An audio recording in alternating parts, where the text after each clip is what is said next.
Let me see how to start this.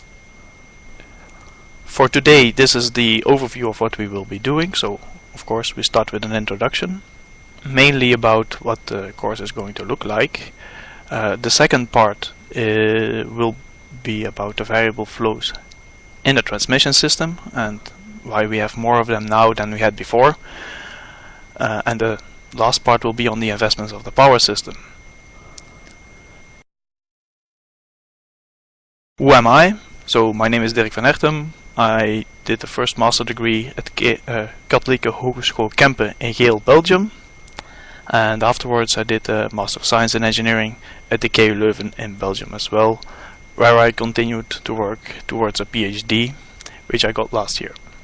Now I'm working at KTH, or the Royal Institute of Technology in Stockholm, Sweden. I'm active in both the IEEE and CCRE. So I'm a power engineer, so it will be about power systems and transmission. As mentioned, today we will discuss the liberalization of the market, the more variable energy sources. We'll talk a bit about the authorities in Europe and why we don't have enough investments in the transmission system. Next, in 2 weeks' time, we will discuss the international coordination as it is now in the power system, and how this cooperation or how people work together in the system, and how is good and not good, and what are the problems there.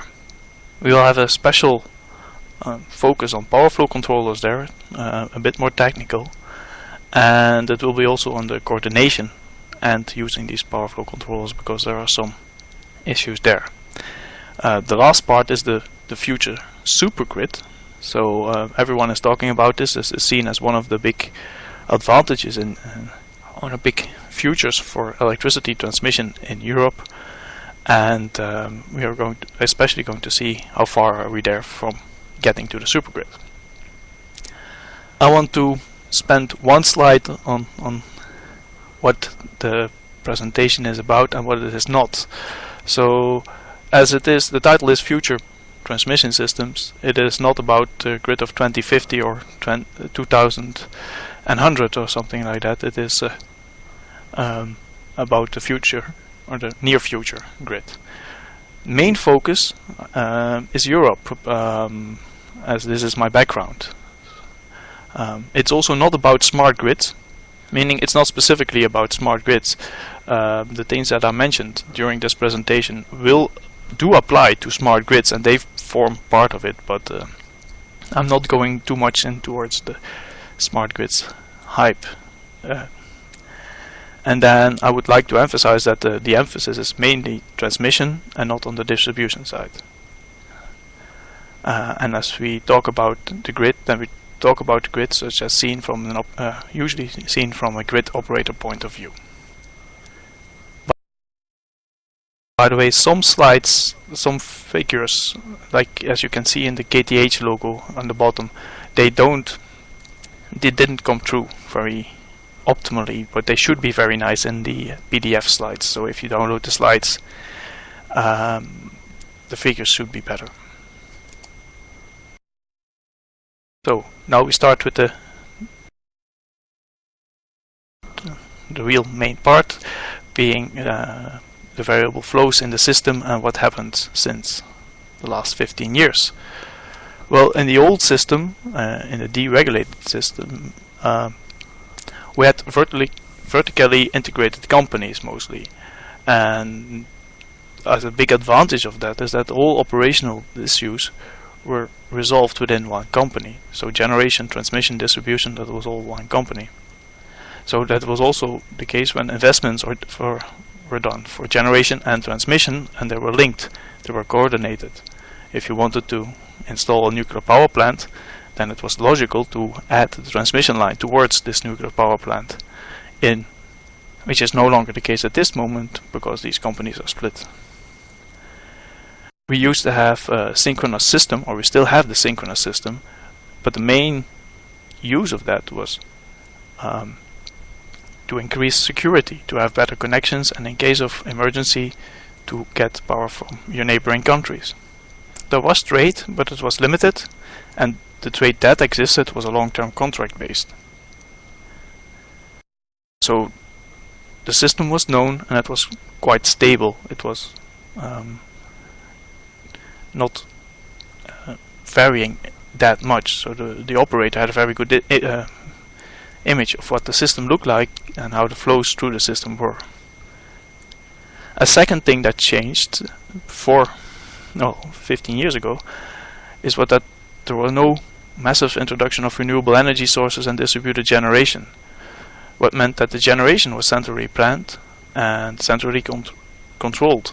The big focus was on high availability, and that meant fossil fuel power plants, nuclear power plants, and the idea was bigger is better. So the 1 gigawatt scale power plants, or the 500 megawatts, was a big aim, and those power plants were able to deliver power the entire year long, and you knew how much they were delivering at any moment. But things has changed, and one of the things is that after liberalization, that for now we trade energy. This energy is traded on the market in blocks of 1 hour or more hours, and these different bits come from different generators depending on the availability and the competition and the price.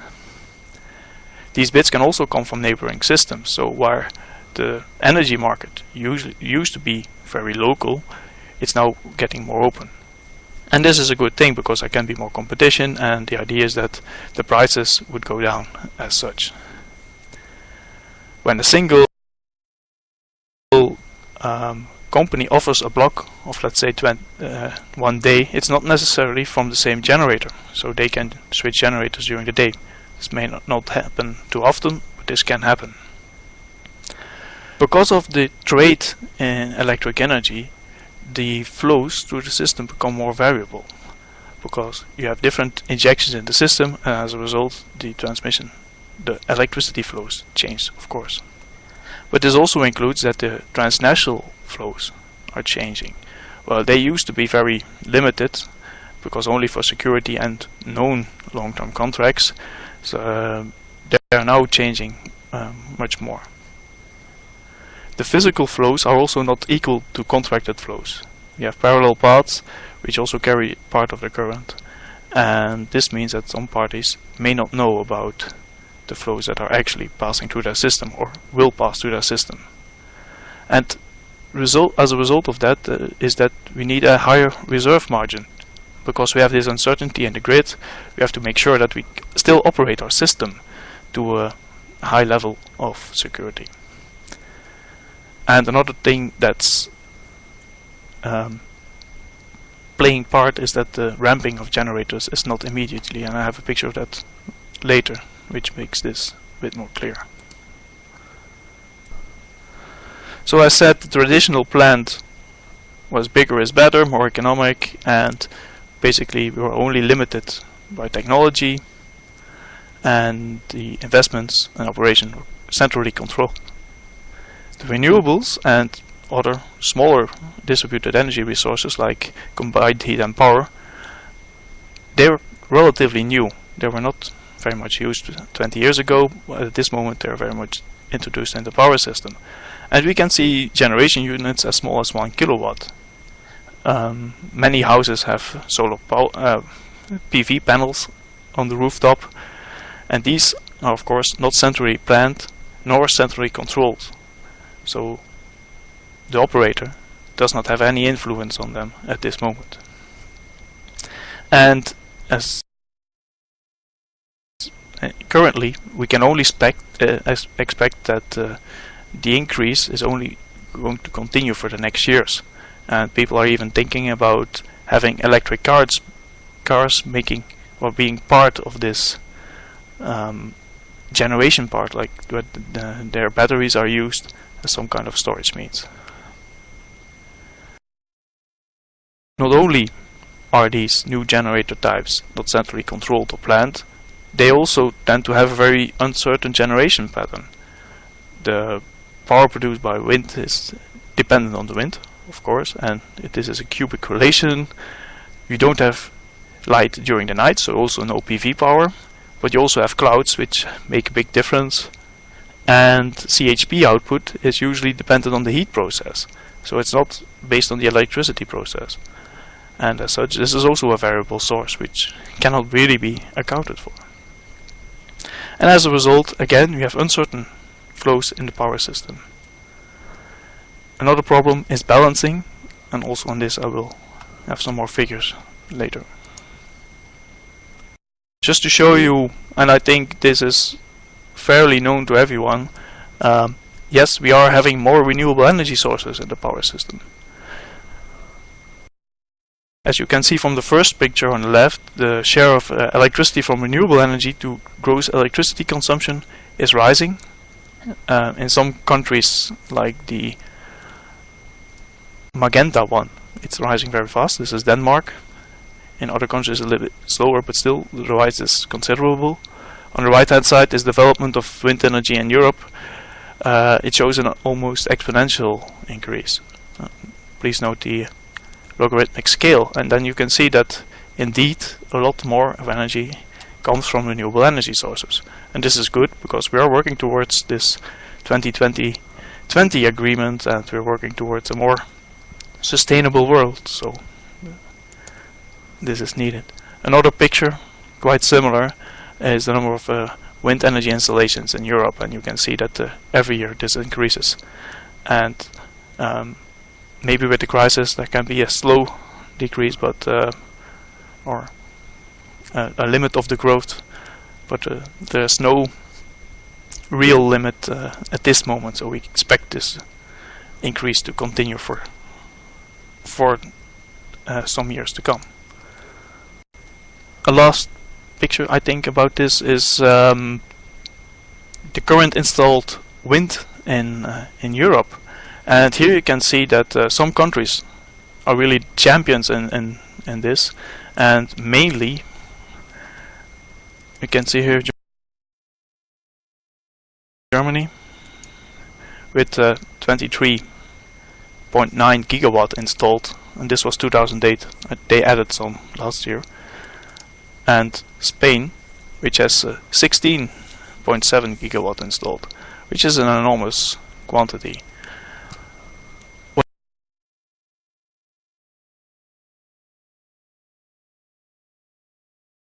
What is also important to note is, although that wind and other renewable energy sources are at this moment still a smaller part of the generation, they actually do form the major part of the new investments, the new generators that are being installed. As you can see from this picture, the majority was wind, second was gas, and the third was photovoltaic. So this is maybe quite surprising for some.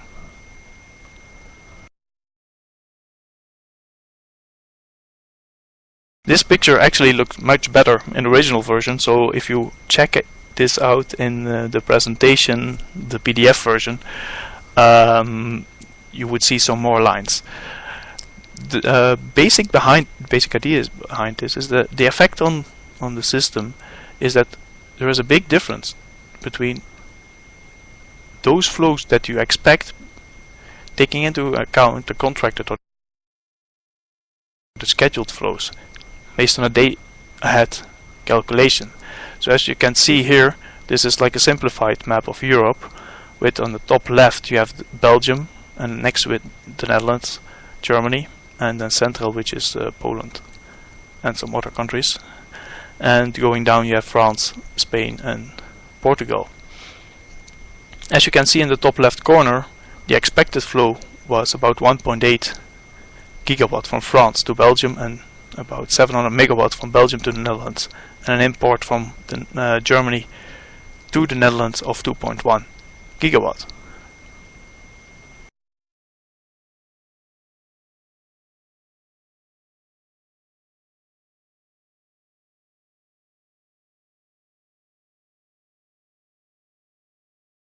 The physical flows, however, if we look at those, were quite different for this specific date. As you can see, the actual flow was 4.5 gigawatt coming from Germany to the Netherlands instead of 2.1. This is 2.5 gigawatt difference. Also, the flow from the Netherlands, from Belgium to the Netherlands, was not 800 megawatts in that direction, but 1,485 in the other direction. So this is quite surprising if you are a system operator. This is better seen in the next picture, where the differences are shown, and you can see that the difference between the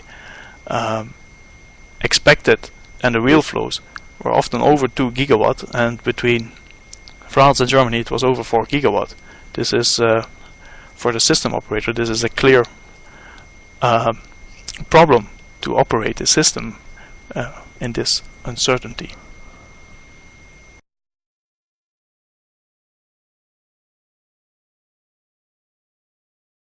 Another problem, or a market problem more, is that the system trades energy in bits and blocks. And as you can see here on this picture, you can see the frequency measured in former UCTE. And this frequency changes, of course, due to the normal operation of the system, and it hovers around 50 Hertz. However, every hour you see a very big change in frequency, and this is because at every hour the different power plants reschedule. You have different blocks of energy being traded, and at that moment some have to ramp up and some have to ramp down. This ramping is not infinitely fast, so you can see there is a small difference. And at these points, you can see over the years, one year after the other, the frequency drop became bigger and bigger, and as a result you have less margin at this moment. If at such a moment a big power plant goes out, you're maybe not longer in N-1, or your primary frequency reserves might not be sufficient to keep the system up, so you might end up in some problems.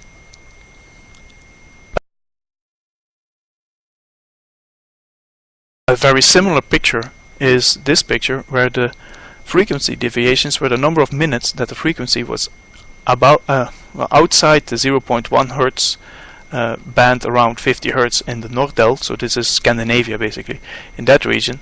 And you see there's a slow increase over the years of the number of minutes outside of this band.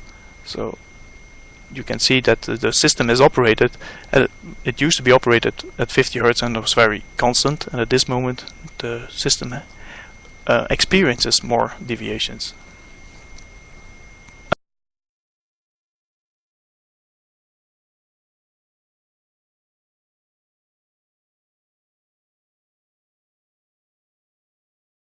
Another main issue is the unpredictability of these variable energy sources, and wind of that is of course a very big example.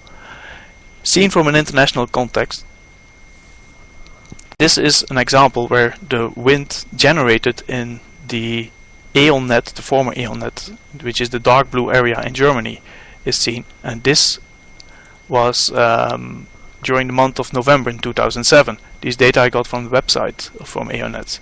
At this moment E.ON is called Transpower, and it is part of TenneT.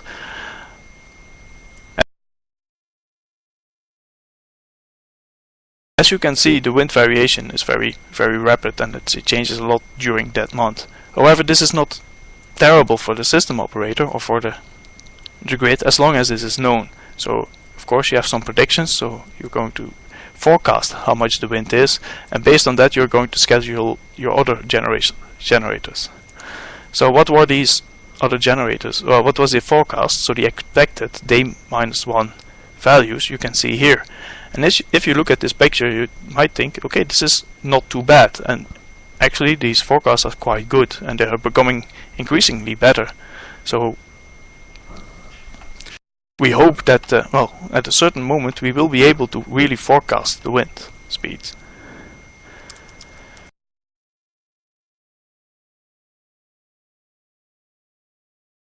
I'm putting the full screen for everybody.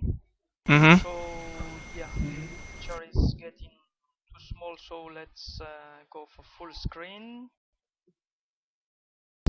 It doesn't. In my screen it looks smaller. Okay, so 1 second. Let's try to solve this. So let me check. 1 second, please.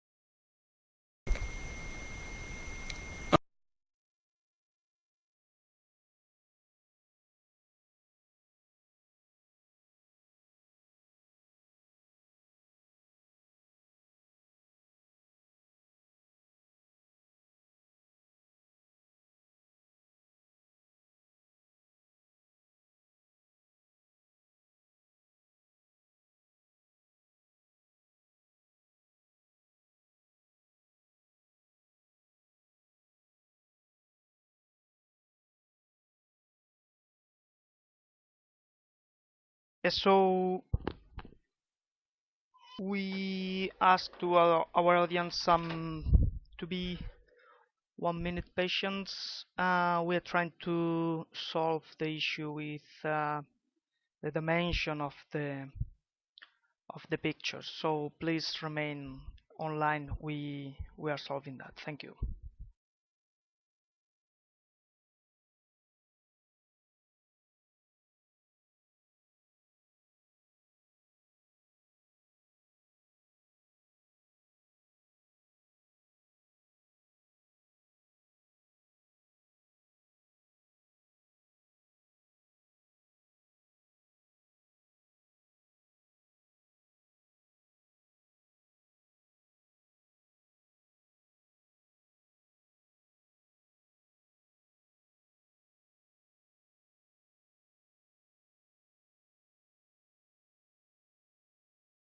Okay, so we had to upload again the presentation. Sorry for this inconvenience.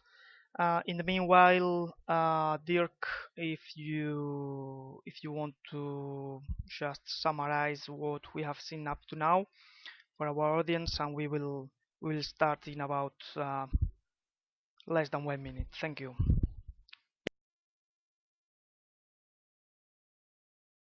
Okay, just briefly summarizing.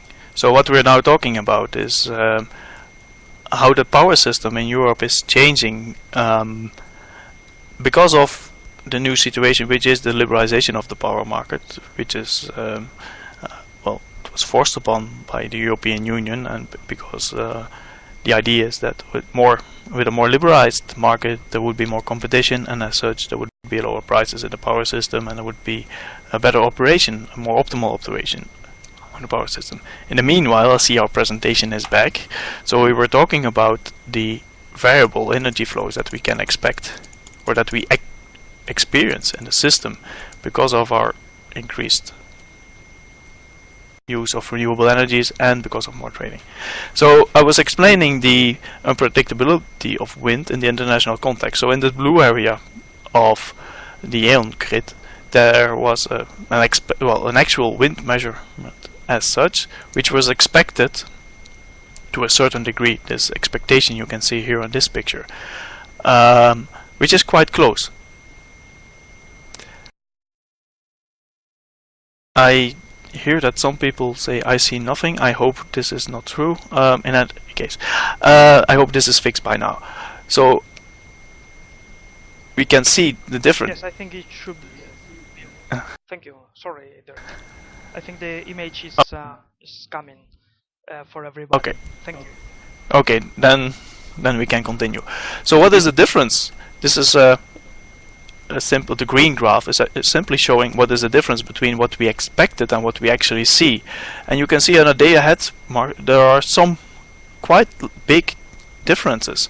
For instance, around day 10, you can see here. Oh, it's becoming smaller again, I think.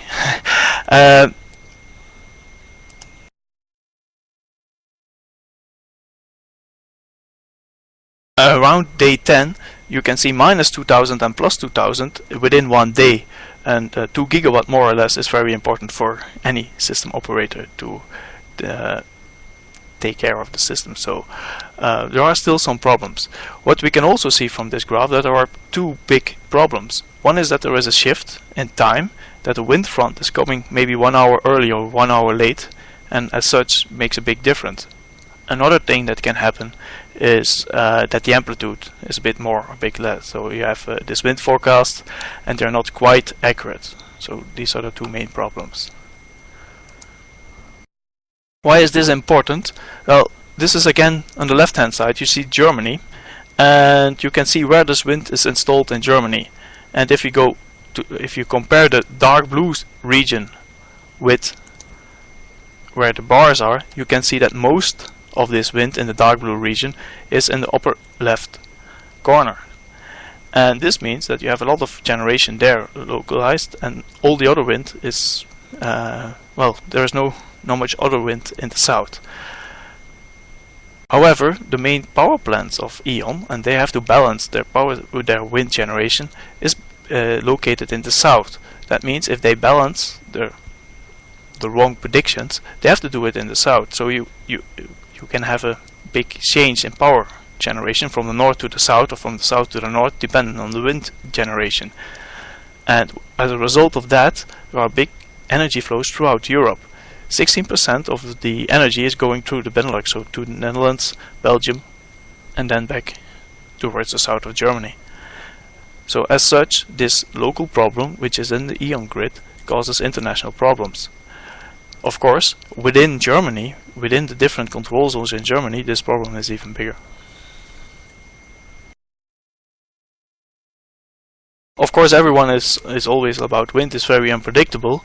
I just want to say that wind is a typical example, yet it is not the only example of uncertain generation.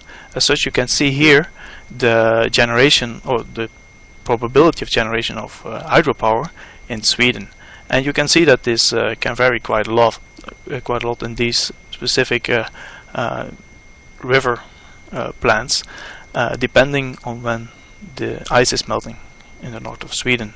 And you can see, for instance, in 2008 was a very special year, where in the month of May there was a very high peak of generation. Probably the ice was melting at that moment specifically. It was very hot. So you can see it's not only wind. There is more variation in the system than that.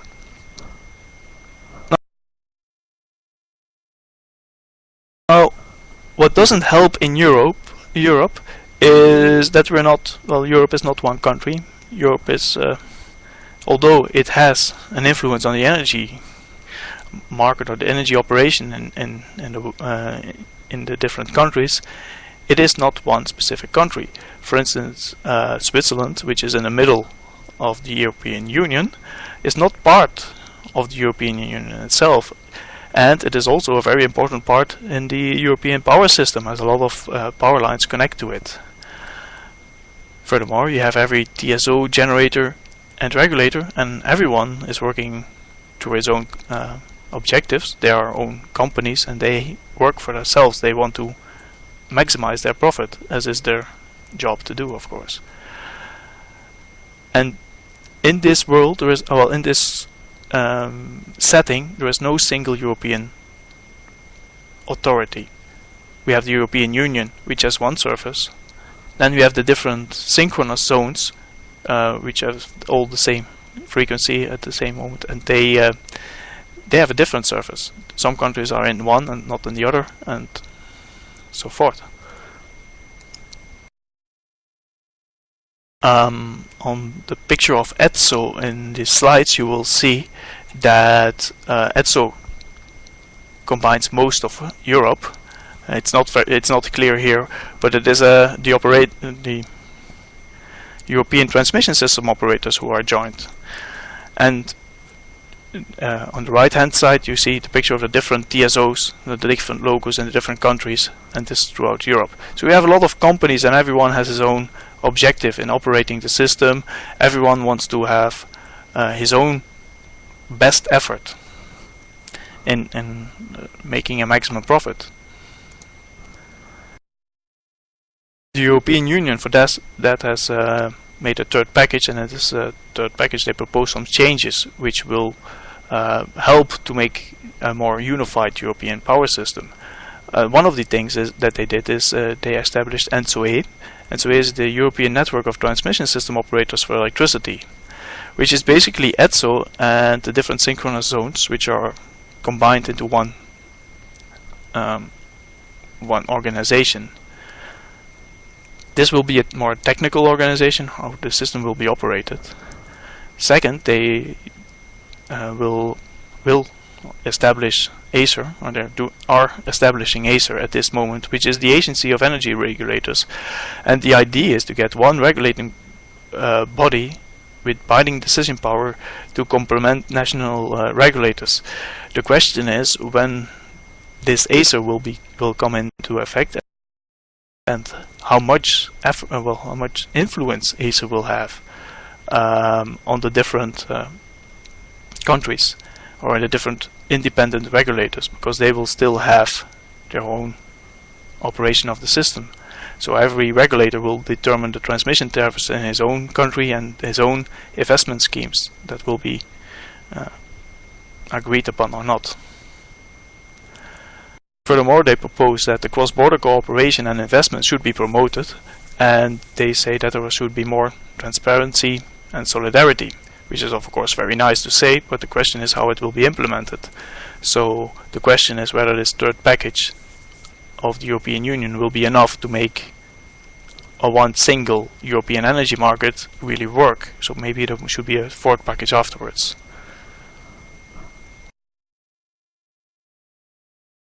Here you can see in less nice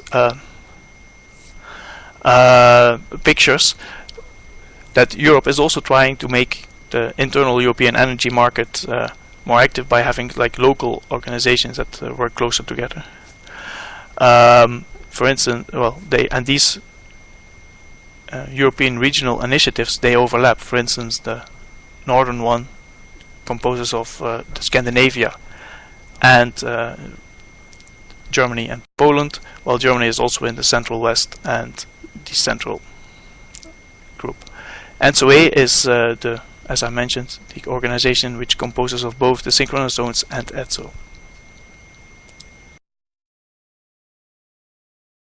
At this point in the presentation, I would like to stand still with the common misunderstandings about wind power, as we see a lot of windmills coming up all over the place, and it is a hot issue and it is much debated. And yes, there are people in favor and against wind as a power system. Unfortunately, there are a lot of misconceptions, and I have to say the next few slides are based on this paper or this article in Power and Energy magazine, so Wind Power Myths Debunked. I just made a short summary of that. So they try to answer some questions. So the first question is power system operation how is power system operation with variable wind? And is this possible? Well, variability is not something new. Loads are varying, other generators are varying, and you can have outages as well. Another thing is that the variability is lower when you have more wind generators. If you you move them or you group them in different locations, if they are geographically spread, then indeed you will have less variation. So it's not that bad as it seems at first sight. Furthermore, the forecasting is possible and we are getting better. So what is an answer to this question is yes, we can operate the power system with a lot of variable wind, and yes, you probably need a bit more reserves and you have some extra cost, but it is possible. Is there a capacity credit, and what influence is that? So what is a capacity credit in the first place? It's whether there's sufficiently installed capacity to cover the load. The planning normally takes a reserve margin for generators, also for outages, etc. But the question is then, can we count on wind as a generator? Again, here the answer is yes, but unfortunately we cannot count on wind on the same capacity as you could, for instance, on a nuclear power plant. You cannot count on it for the same amount. So you take into account that it's not always available. And you should calculate this through the loss of load expectancy, for instance, how much you can take into account. And this will be maybe 40% or less of the total amount. Okay, another question is, what are the chances to have no wind at all, or on the other hand, that everything shuts down at the same moment because the wind speeds are too high? Again, here we have to say that the aggregation of wind farms over large distances seems to solve this problem. And also, current forecasts are good enough to start up alternative energy generation in due time. So if you see that probably you won't have any energy tomorrow, then you have to make sure that you start up your other generators. Something about the difficulty to predict wind. Yes, it is difficult to predict wind, but we're getting better at it. At this moment, the day ahead forecasts or the hour ahead forecasts are quite good, so they're good enough to work with. Maybe if the integration or the penetration of renewables of wind becomes bigger, we need better forecasts, but this is something which is in progress. Of course, we need to update our forecasts during the day and adapt our planning to that. Another question, is it expensive to integrate wind? Well, nothing comes for free, so yes, it costs a bit of money. Of course, these costs can be integrated into the system. Also here, it helps when balancing over large areas. It's possible. Of course, this balancing will have an influence on the international flows, so we have to see how this is done. Do we need new transmission? Well, a point that's here is that any generation needs transmission. So of course we need extra transmission lines if you want to add a lot of transmission generators. Initially, even distributed wind sources might actually reduce the need for grid. They can postpone new investments in distribution systems. And of course, if you have a remote location, for instance an offshore platform, of course you need a new line to that. There is no grid offshore at this moment, so you need to add new lines. However, it is much similar as the installation of hydropower plants in the 60s and the 70s. So it's not something new. We have built transmission lines for new generators before. It is not as if wind energy is special in that regard. We have to say that the balancing and the variability of wind causes that you probably need more power lines than you would need if you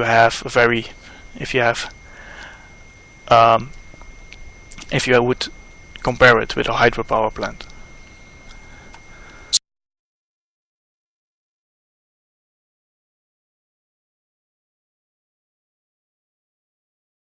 Sometimes it's said when you have wind and you have to make sure that you have a backup, aren't you burning fossil fuels at the same time?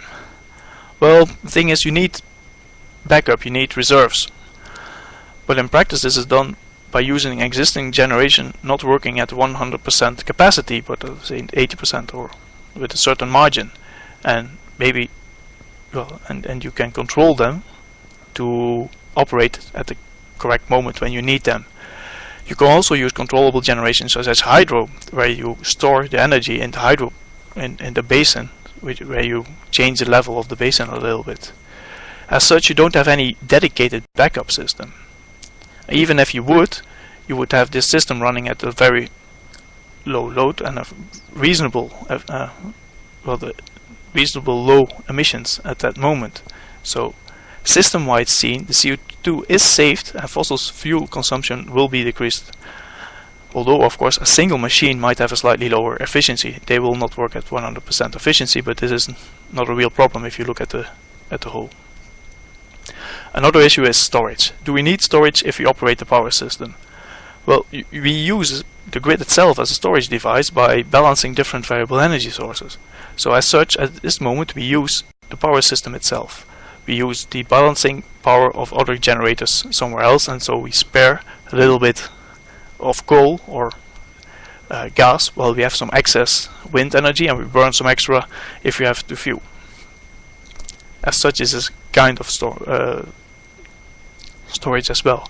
The same is true for hydro, of course. Storage might become interesting, so other storages than these might become interesting from an economical point of view, very well, especially if you have very high levels of penetration. However, it's not like the only solution, the only possibility. It must compete with current technologies such as wind curtailment and new transmission lines and generation dispatch. So yes, it is an option. Is it needed? Maybe not, but you have to see what is the most cheap solution. At this moment we have to say that there is a limited availability of usable storage technologies, and probably hydro, which can be pumped hydro or controlled flow, seems to be the best solution.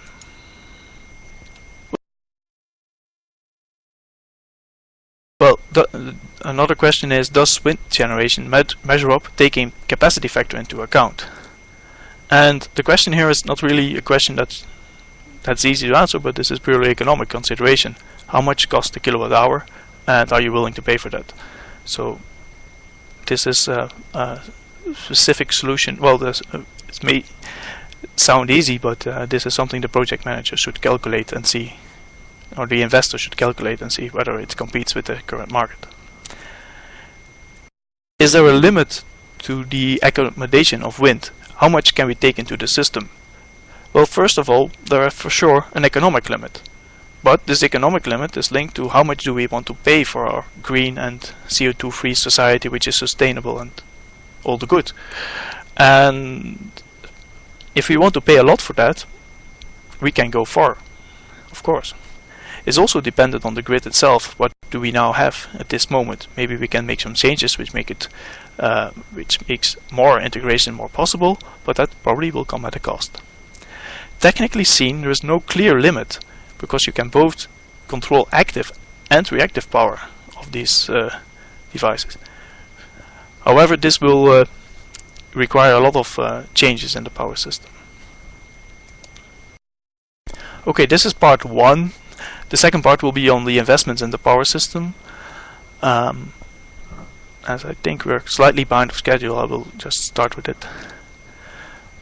So first of all, we noticed that there were lacking investments in the power system. And it used to be very easy. I mean, easy being centrally controlled with government support. If a line and a power plant was planned, this was very easy. Second thing was security above everything else. So it was not really a problem to overinvest, it was just put towards the customers. And the last thing was that the generation investments and the transmission investments were planned within one organization. So you needed to have a new transmission line because you had a new power plant. This is something that was planned long before, and those were done at the same moment. At this moment, this is no longer the case. The transmission system operator has to make sure that the lines are there when the power plant is connecting, and this power plant might be there much sooner than the transmission line, or the building of it might happen much faster. Also, the investments in transmission lines are subject to regulatory approval, so they have to decide whether this is a useful investment or not. And unfortunately, the regulator is usually focused on reducing the transmission tariffs, and reducing the transmission tariffs is usually not done by investing in transmission lines, so this is a competing effect for the regulator. Another problem is that regulators usually consider issues within their own member state. We also see the tendency for policy and regulations they become more and more difficult, and for instance, the environmental and building permits are becoming extremely difficult to get. At this moment, it's very difficult and long. It takes a long time to get a permit, and with one permit you don't have enough. You have different permits that you need. Furthermore, there is a very difficult investment climate, because there are very uncertain investments in generation and uncertain politics or regulations, so it's not very sure that if you start building a line that you can finish it. And of course, there is a very heavy public opposition against any new investment, and this can be for environmental, public, political or health reasons or anything. And that's why they invented these nice words like NIMBY, NIMTO, banana and cave. I'll just show the meaning of these abbreviations, which you probably have heard of before. There are many more. Basically, it's very difficult to get anything done because people, they want to have power from in their house, but they don't want to see how it gets there. According to ETSO, in some countries not a single overhead power line exceeding 5 kilometers has been built in the last 10 years, and this is something which shows that it's very difficult to build new lines.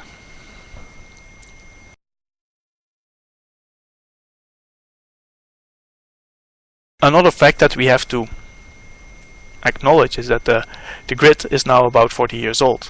Some parts are a bit older, and this means that it is basically it's up to replacement. So a lot of the system needs to be replaced, so we need to have these new investments now.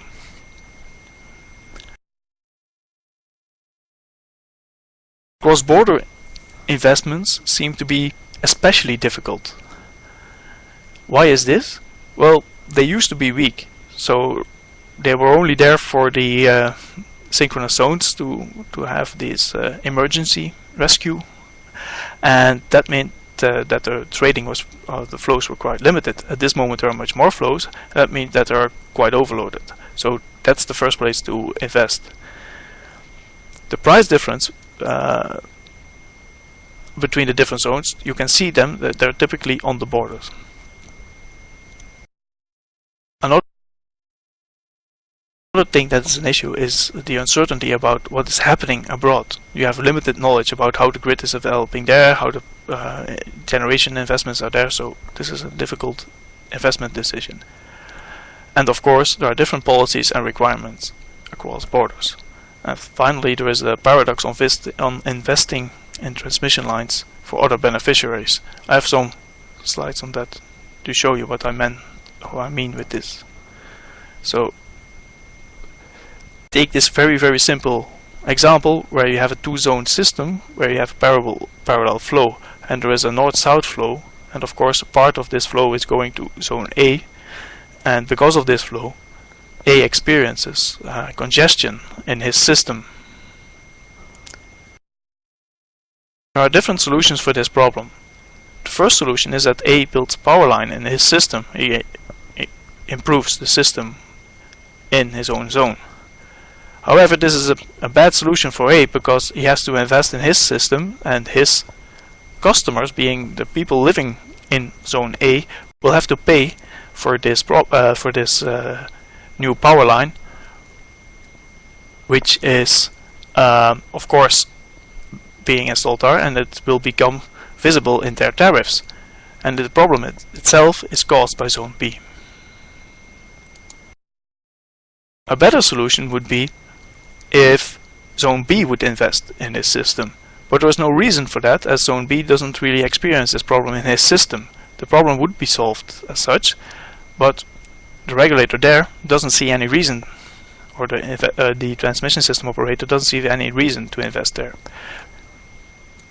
And as a result, this is something which is currently often done in the European system, is that they build for instance, a local solution, such as a power flow controller. We will deal with this a bit more in the next session, but this power flow controller works like a valve, and they can stop the power flow to the system, or they can limit it to a certain amount, and that's pushing the system to B. The question is whether this is the best solution at all.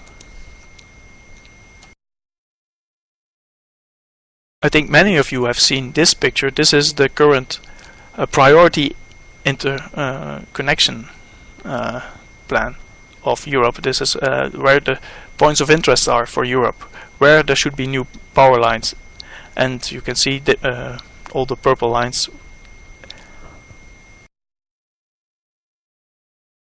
However, this picture didn't change much for the last 10 years,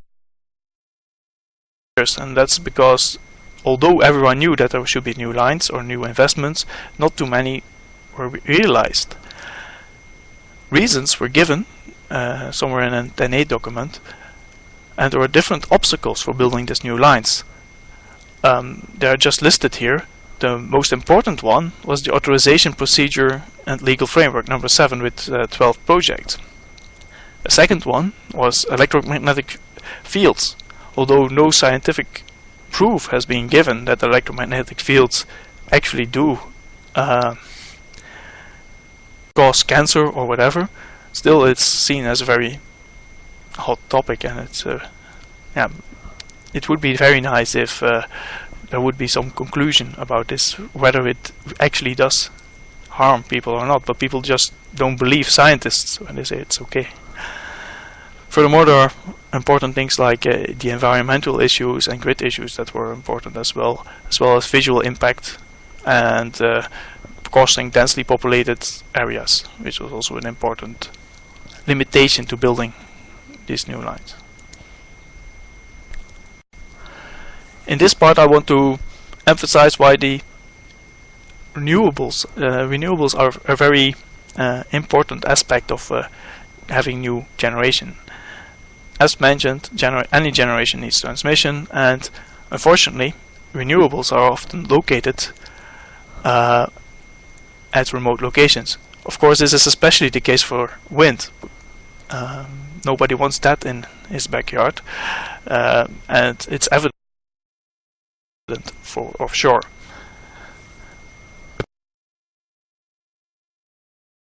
Picture here, you see the Belgian coast or Belgian offshore territories with different concessions that are being given. There are 3 currently given in different stages of building. So it's sea power is now being built. This is the dark purple one, which is built 27 kilometers out of the shore. Next one is Belwind, and El de Pasco is a total of about 900 megawatt, and some more are upcoming. If you can see this in the Belgian system, the picture here shows the Belgian grid close to the shore, and you can see there's about 30 kilometers to the offshore platforms, and there was also about 30 kilometers up to the 400 kV power system. So the wind is located about 60 kilometers from the main system, from the storing system. The grid in between is not very weak, but still for 900 megawatts it's too weak to accommodate everything, and there will be some needed changes there. So the idea from the Belgian TSO is to build a new power line of a few gigawatt to import all this power from the sea towards the mainland. Of course, this is a relatively simple idea to build these new overhead lines, and the idea is to build them on existing 150 kV lines, so to upgrade these lines. But this is still in the proposal phase, and there is significant resistance, even if there is only a short part that they are going to build new lines. So the question is, what will be there first? Too much power from the sea being realized in the next few years, or will the power line be there in time?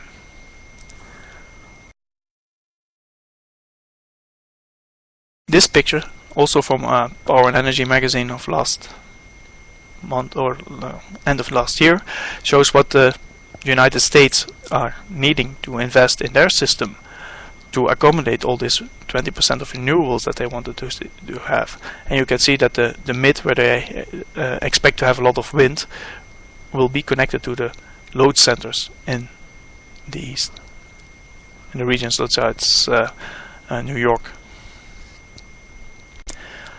Again, this is not completely different to what is happening in other countries, and it's not like other generation. Here you can see what China is doing, and this is not only renewable energy that they are installing. So I just want to say this is a similar fact, or a similar movement, with more renewable energy being installed or more generation being installed. And this is also something that we did many years ago when we started up with the system in the first place.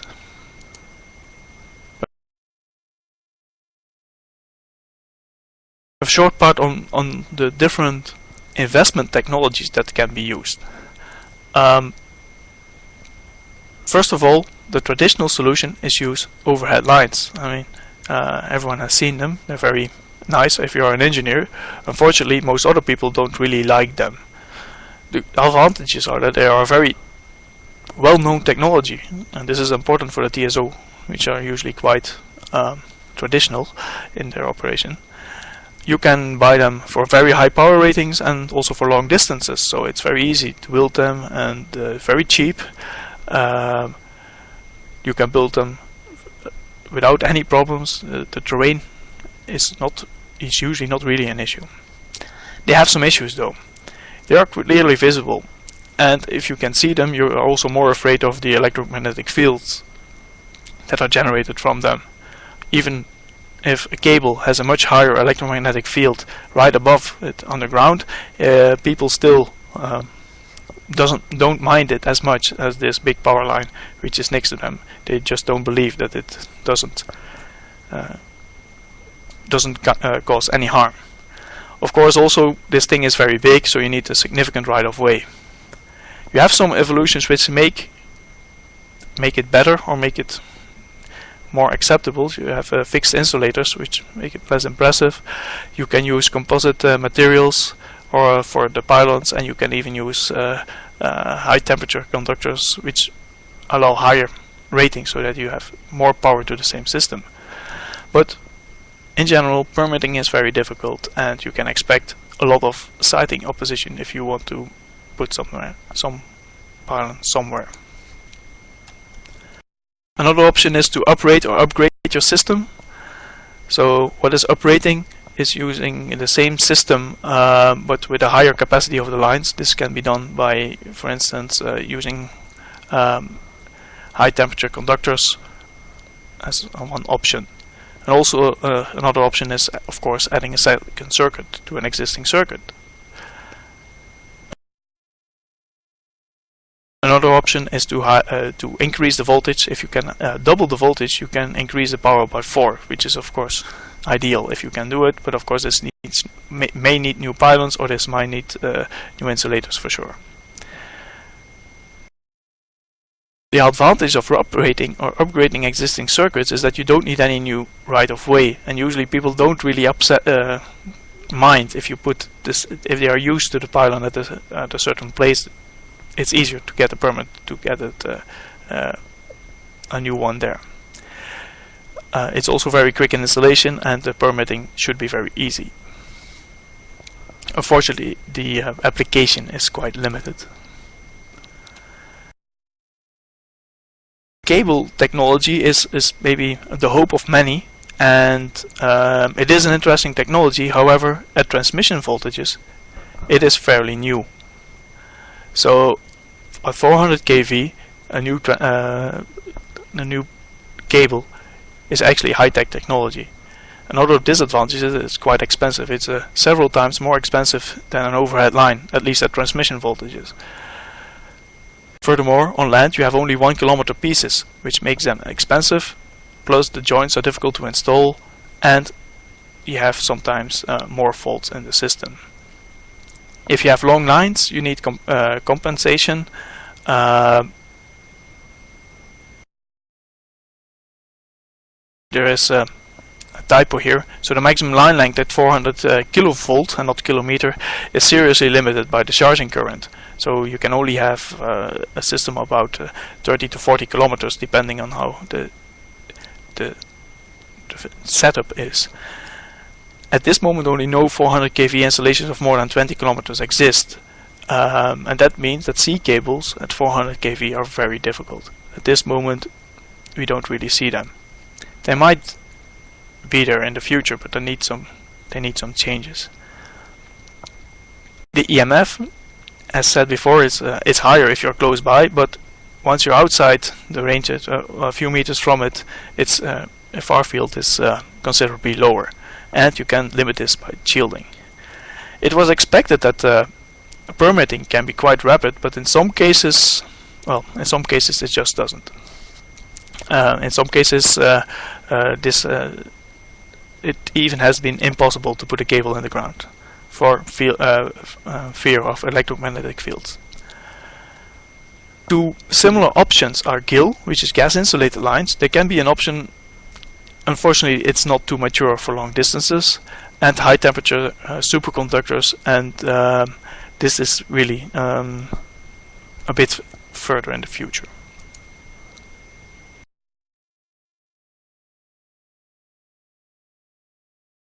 And following option is power flow control, and in power flow, this meaning facts in this case.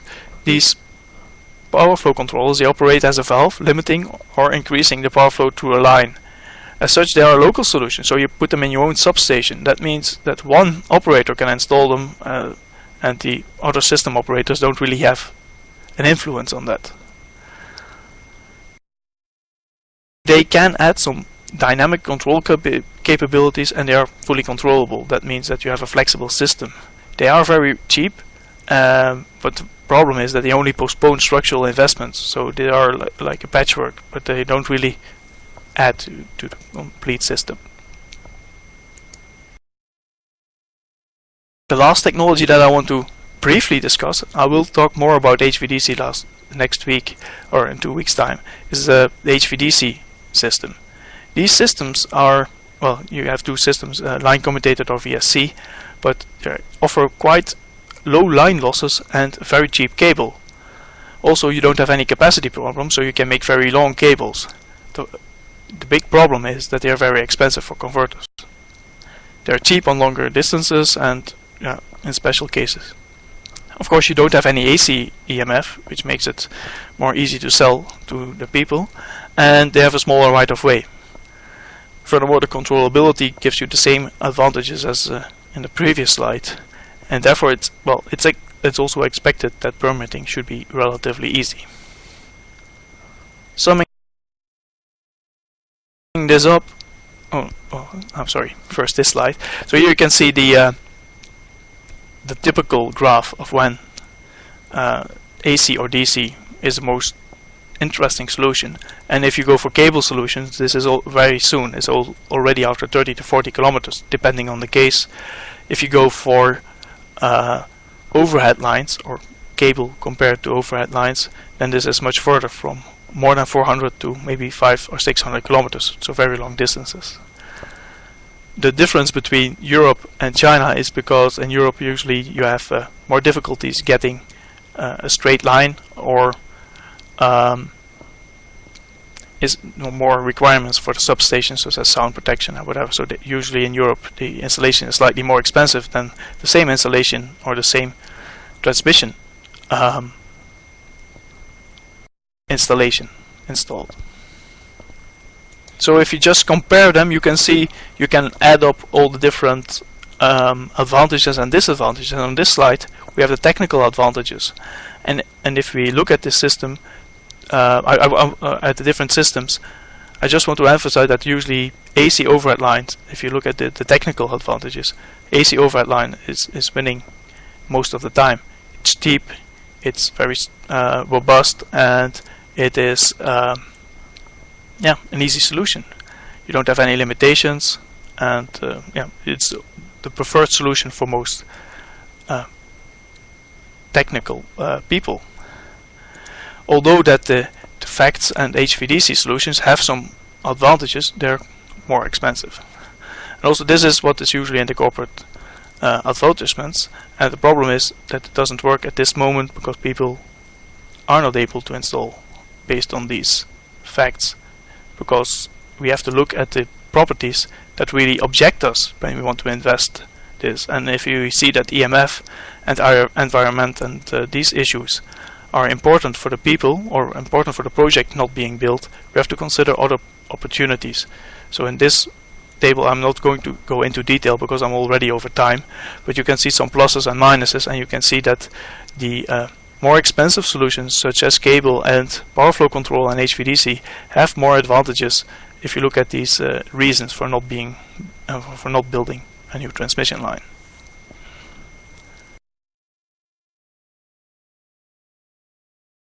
Okay, I think I'm going to conclude with my presentation here.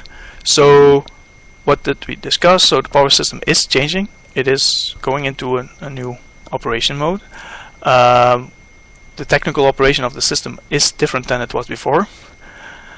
A strong increase in electrical power from renewable energy sources is seen, and both this liberalization and the renewable energy sources, they add to the variability of the power flows.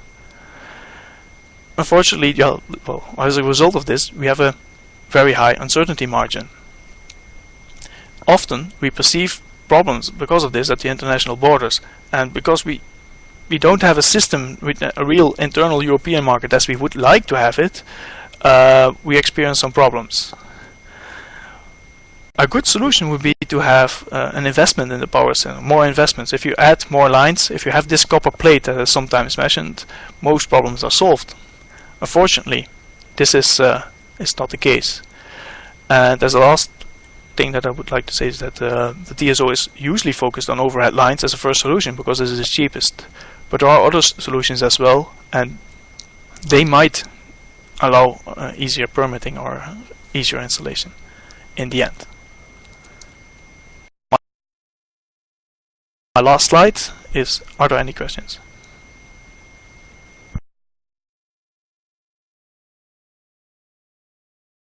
Okay, Dirk, thank you very much. Very, very interesting presentation, very comprehensive. So sorry we are a little bit out of time, so we will try to go across some questions. So let me now change the schedule. Yes. Now we will go for some questions. I see there are many, so we will go one by one. So 1 second. Yeah. Very well. So first question from Gonzalo Mendes. It seems that a lot of obstacles exist to transmission expansion planning. Do you think an economical, environmental, social, DG capacity expansion planning tool that takes into account all the spheres of sustainability would be useful for the quicker evolution of the grid? So, well, I think this is more a policy related question rather than technical, but please, Dirk, let us know your advice. Thank you. It is very difficult. I mean, you ask whether this planning tool would help. I think it would be interesting to have such a tool, but I don't think it will be very easy or very. It's a very difficult tool to make because the situation is always that different. If you look at the system in Belgium or you look at the system in Sweden, this is completely different. The circumstances are completely different. The legislation is completely different. So probably this transmission expansion planning tool or this all combined tool would be very nice, but it would be very difficult to make such a tool. And that is one thing, and the other thing is that you still have the people who don't really like power lines. They only like all the good things about electricity, and not really the the bad things, such as transmission, which is actually quite needed. So I'm not sure how this tool would be implemented.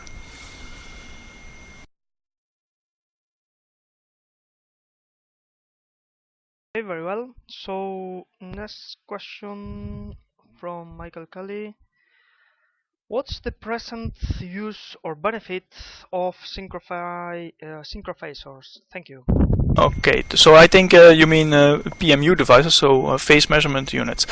The advantage is that you have a full, you can have, if you have enough of these devices, a full scope of the system. You can see whatever in the system is happening, and this in a more dynamic phase than it was before. At this moment, this is still in the development phase, so I think yes, they can be used, but this is on step 2. This is in the dynamics part, and it's not really on the planning or in the use in the system, but it might be able to control the system in a more dynamic way than we do it at this moment. I hope this is an answer to your question.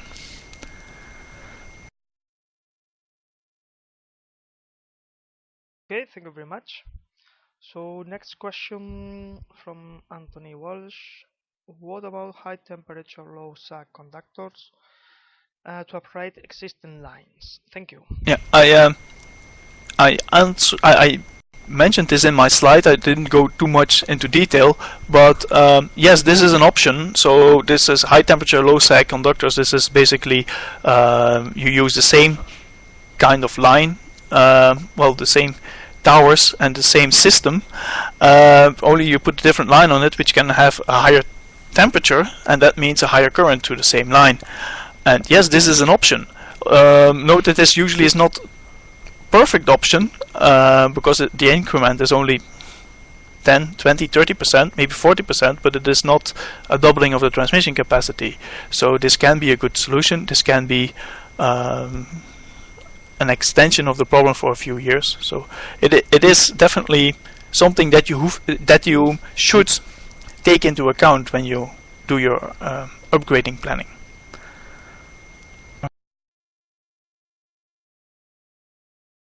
Okay.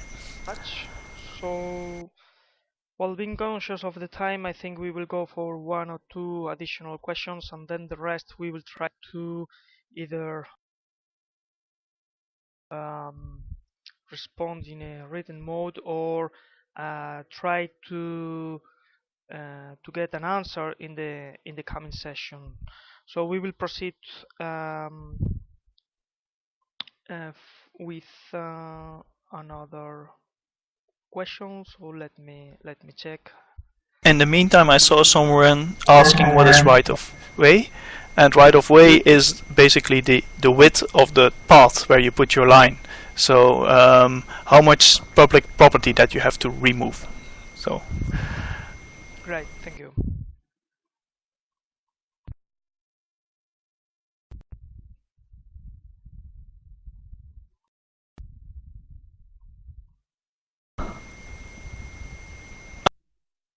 In the meanwhile, Dirk, if you want, you can also go across some of the questions that are visible for us. I'm trying to identify one of them as. Yeah, okay, I can do. Well, TSO means transmission system operator. Someone asked that, so I can maybe. So that's the person who is in operation of the system. So he owns and operates the transmission system. Is there a European-wide regulation expected? Well, there is a European-wide regulation, but the problem is that every country on itself has to implement this regulation, and that means that the regulation is not the same in any place. So it has some slight differences. Also, this regulation is also not. It has some aspects of the problematic, but not everything into the details is controlled from in Europe. So we are getting there, but slowly. Okay, great. Thank you. Someone says. Yeah. Yeah, this was the question from Mentor Poveda, a representative of the Latin America Energy Association. So this is people observing what is happening and taking the good practices for their set of countries. Yes, so another question I think quite related to the previous one. So it appears that the political factor is the key obstacle from future expansion in Europe. So how to manage it in integrated planning? Maybe from your membership to IEE, you can bring some lights on this, Dirk. Thank you. Well, it's a difficult question because it's not only the political factor, because political people are very influenced. If you are a politician, you find it important that people vote for you, and putting a new transmission line in someone else's backyard is not really the best way to get his vote. So this is a part of it. The other part of it is that we have a very difficult system in Europe where we have different independent countries who still like to be independent. We want to have one Europe, but everyone still has his own way of doing things, and this is a slow integration. I don't expect a very quick change in this very soon. In the next presentation, I will talk about how the coordination between the TSOs is, or the operators is, and from that it will be even more clear that everyone is operating from his own point of view. It would be very nice if we would have a single European transmission system operator with the possibility to do his planning on itself and operate the system as one. We're not there yet. Maybe we will never be, and we will have to use a semi-optimal solution for that. I don't know. We'll see that in the future, I guess. I hope this is an answer for Jose 2 or 2. Okay, Dirk, thank you. Another question from Alexander Pavlovsky. Greetings to Mr. Pavlovsky, who were also doing some presentations on our webinar program on solar energy. So how would you assess the current value of back-to-back HVDC transmission solutions in Europe? Thank you. Yes, back-to-back means that you have the two terminal or the converter stations on the same location. So you have a full full control of your power going to that system.